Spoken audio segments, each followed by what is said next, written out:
के गर्दनीबाग में पिछले कई दिनों से शिक्षक बहाली सहित कई बहालियों में विसंगतियां को लेकर छात्र धरना पर बैठे हैं। छात्र नेता दिलीप सहित सैकड़ों छात्र यहां पर धरना पर बैठे हैं और सरकार से अपनी मांग को रख रहे हैं।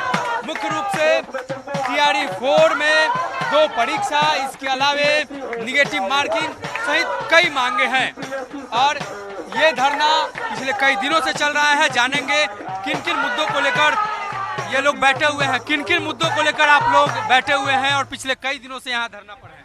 देखिए, बीपीएससी जो भ्रष्टाचार का अड्डा बना हुआ है, पिछले कई वर्षों से भ्रष्टाचार का अड्डा बना हुआ है और पिछले कुछ वर्षों से 2024 से बीपीएससी कोचिंग शिक्षकों के कहने पर अब नियम कानून बनाने जा रही है, चाहे वो नॉर्मलाइजेशन का मामला हो या फिर बीपीएससी टीआरई में पीटी मेंस का मामला हो।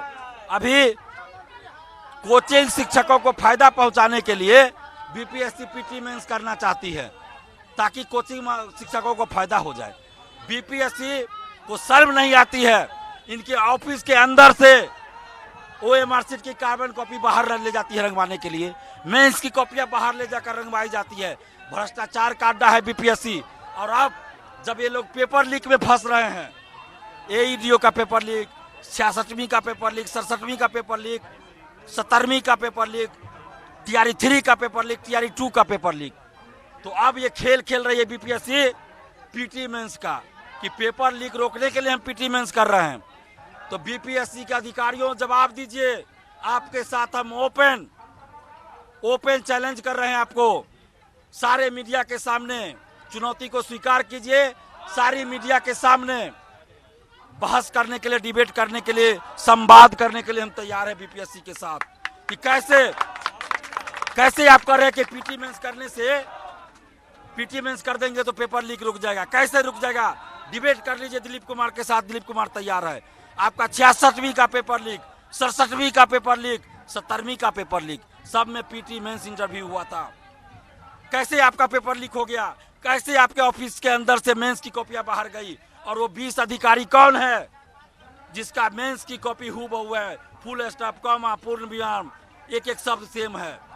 आपके ऑफिस के अंदर ये खेल हो रहा है और आप कह रहे हैं कि पीटी मेंस करेंगे तो पेपर लीक रुक जाएगा। और पेपर लीक नहीं रुका आप पीटी मेंस से तो क्या कीजिएगा? क्या कीजिएगा? जवाब दीजिए बीपीएससी के अधिकारी लोग। क्या 5-5 हजार रुपया सभी परीक्षार्थियों को अपने पॉकेट से दीजिएगा? देना पड़ेगा अगर पीटी मेंस लागू हुआ तो। हालांकि हम लोग पीटी मेंस तो स्वीकार ही नहीं करेंगे, लेकिन जिस परीक्षा में भी आप पीटी मेंस करेंगे उसमें अगर पेपर लीक हुआ तो आपको 5-5 हजार रुपया हर अभ्यर्थी को देना पड़ेगा। पीटी मेंस आपको करना है टीआरई 5 से कीजिए। आपने एईडीओ में पीटी मेंस किया, हम लोग स्वागत कर रहे हैं। अन्य परीक्षा में पीटी मेंस किया, हम लोग स्वागत कर रहे हैं। टीआरई 5 से आप पीटी मेंस कीजिए, हम लोग स्वागत करेंगे, कोई विरोध नहीं होगा। आपको जो एक्सपेरिमेंट करना है टीआरई 5 से कीजिए, लेकिन उसकी जानकारी आप अभी दे दीजिए, सिलेबस अभी दे दीजिए ताकि टीआरई 5 के अभ्यर्थी अभी से तैयारी करें।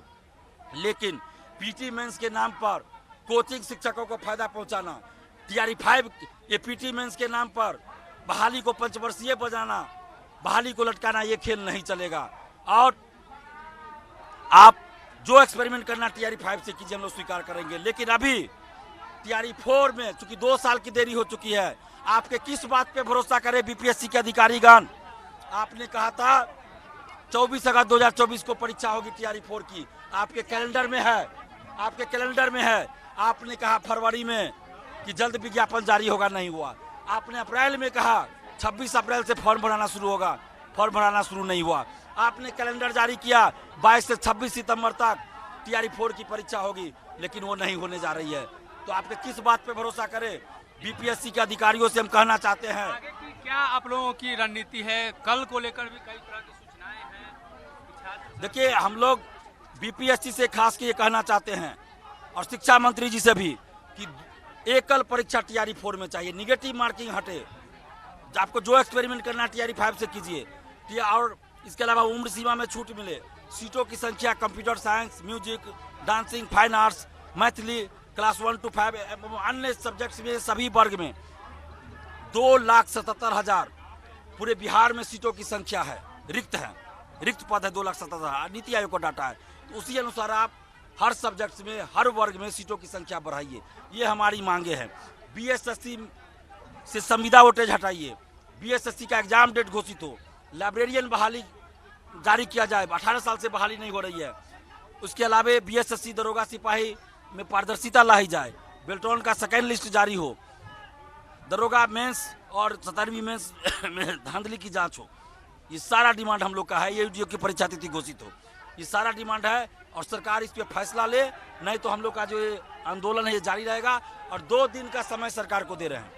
अगर 2 दिन के अंदर इन मांगों को पूरा नहीं किया जाता है तो हम लोग आगे बिहार बंद का ऐलान करेंगे, सीएम हाउस का भी घेराव करेंगे और अभ्यर्थी अगर कहेंगे तो हम अनशन पे भी बैठेंगे। अभी हम लोग सड़क पे नहीं जा रहे इसलिए क्योंकि सड़क पे जाएंगे तो हमको भी पता है कि सरकार मुझे और हमारी टीम को अरेस्ट करके जेल भेज देगी और 1-1.5 महीना हमें बंद करके रखेगी, तो आंदोलन खत्म हो जाएगा। हम चाहते हैं कि पहले पूरे बिहार के हर जिला में ये आंदोलन शुरू हो जाए, तब हम बिहार बंद का ऐलान करें। तो ऐसी परिस्थिति में क्या होगा कि अगर हम जेल में भी चले जाएंगे ना तो हमारी जरूरत अभ्यर्थियों को नहीं होगी और बिहार के हर जिला में अभ्यर्थी आंदोलन करते रहेंगे। हर जिला से 4, 5, 10 लोग नेतृत्वकर्ता तैयार हो जाएंगे और ये काम हमारा 3 से 4 दिन में हो जाना है। अभी शुरुआत में 2-3 जिला में हुआ, कल 10-12 जिला में हुआ, आज हो सकता है 14-15 जिला में आंदोलन शुरू हो जाए और 3-4 दिन में सारे जिलों में आंदोलन शुरू हो जाएगा। तो हम अभ्यर्थियों से भी कहेंगे कि आप आइए आंदोलन में, और शिक्षा मंत्री जी और बीपीएससी से भी और मुख्यमंत्री जी से भी कहेंगे। हम लोग संवाद करना चाहते हैं, वार्ता करना चाहते हैं। आप बात कीजिए, आपका जो तर्क है, हमारा जो तर्क है, दोनों तर्क को मिलाइए और जो सही तर्क हो उसके अनुसार आगे चलिए। परीक्षा में धांधली रोकने के लिए सरकार ने 5 सदस्यीय कमेटी बनाई है, 3 महीने में रिपोर्ट देगी, तो छात्र इसे किस रूप में देखिए, उसका हम लोग स्वागत करते हैं। ये डिमांड हम खुद ही पहले से करते आ रहे थे, हम ही ये मांग कर रहे थे बार बार और सरकार ने उस डिमांड को पूरा किया है। मुख्यमंत्री माननीय सम्राट चौधरी जी ने, तो ये अच्छा कदम है, स्वागत योग्य कदम है। इसके लिए सम्राट चौधरी जी को दिल से धन्यवाद। और उसका काम भी तेजी से होना चाहिए, ये नहीं कि घोषणा कर दिए और कमेटी ही नहीं बनाए। आप लोग चाहते हैं कि उसमें छात्रों की आवाज को भी सुना जाए? बिल्कुल, छात्रों के तरफ से भी कोई प्रतिनिधि होना चाहिए। युवा आयोग के गठन की घोषणा हो गई पिछले साल, लेकिन आज तक युवा आयोग बना नहीं, तो ऐसा इसमें नहीं होना चाहिए। आप युवा आयोग को भी गठित कीजिए और इसमें दोनों में हम कहते हैं कि छात्रों के प्रतिनिधि को भी रखिए, तब तो छात्रों की बात को रखेंगे। छात्र प्रतिनिधि भी रहना चाहिए इसमें। तो पिछले कई दिनों से यहाँ पर हड़ताल पर जो छात्र हैं वो हैं और 2 दिनों का समय इन्होंने सरकार को दिया है कि 2 दिनों के अंदर सरकार कोई ठोस कदम ले, नहीं तो राज्य भर में आंदोलन होगा और राज्य भर में छात्र अनशन पर बैठेंगे, इसका विरोध होगा। अपने सहयोगी विजय के साथ सनी, जी मीडिया, पटना।